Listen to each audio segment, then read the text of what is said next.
livro Stuart Hall é extremamente pertinente, pois representa e apresenta um avanço na discussão das identidades culturais na pós-modernidade.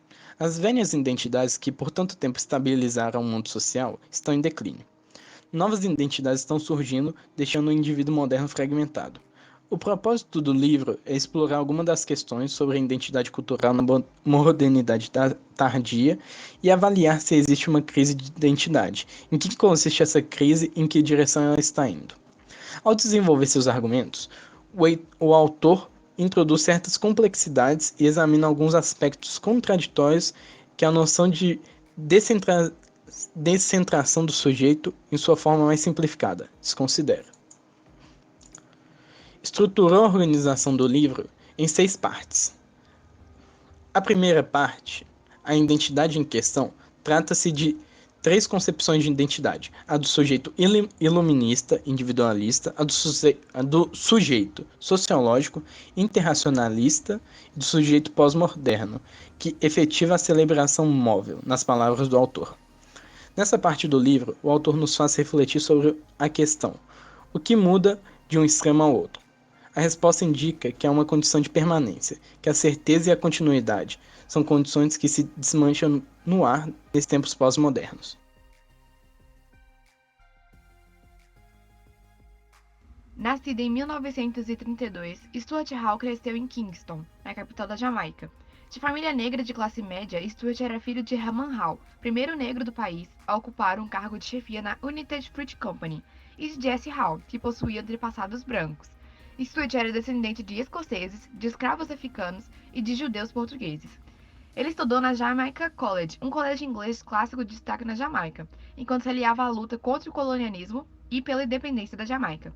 Com o aumento da tensão racial e política no país, ao ganhar uma bolsa de estudos Rhodes para estudar na Universidade de Oxford, Hall mudou-se para a Inglaterra em 1951. Já na década de 1950, Hall foi um dos fundadores da influente revista New Left Review. A convite de Hogarth, Hall entrou para o Centro de Estudos de Cultura Contemporânea da Universidade de Birmingham em 1964.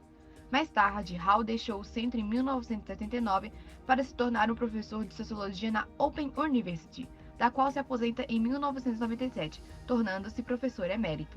O jornal britânico The Observer o chamou de um dos principais teóricos culturais do país.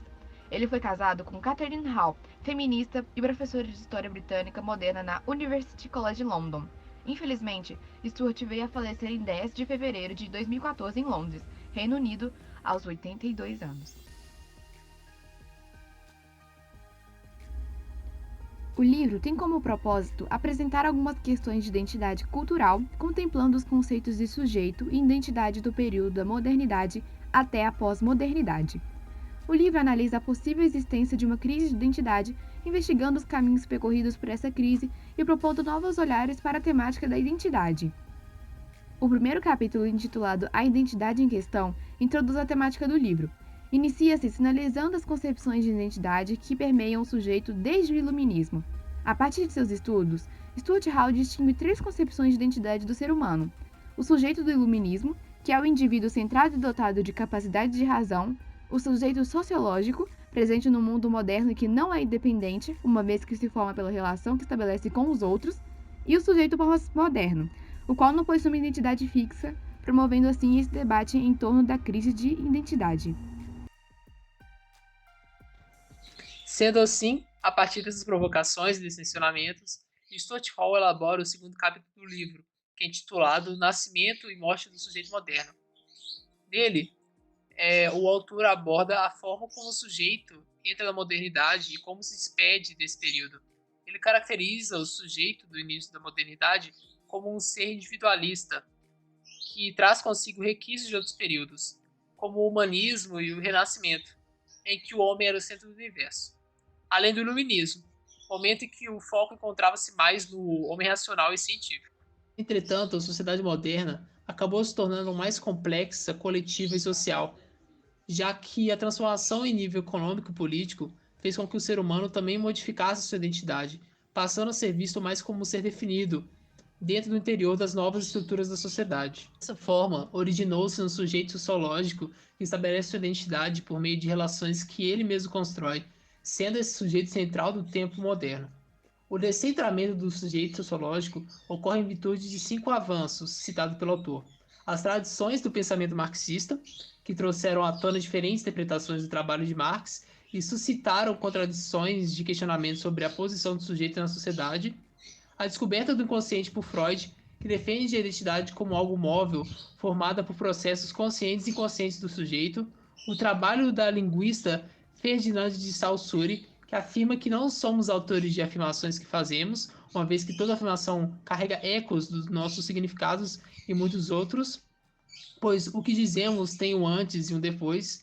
O estudo e trabalho do poder disciplinar, realizado por Michel Foucault, que propunha manter os sujeitos com os seus modos de ser e agir em estrito controle e disciplina, sendo este o produto das instituições coletivas da modernidade que trazia. E o quinto e último avanço, que é o feminismo, que assim como os movimentos que emergiam e marcaram os anos 60, busca salientar a identidade feminina e a social de cada grupo.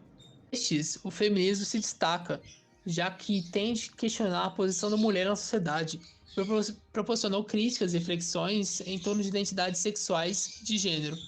A partir desses 5 tópicos que já foram citados e que são citados nos livros analisados por Hall, compreende-se a efetiva descentralização do sujeito e da identidade no período moderno e na modernidade tardia.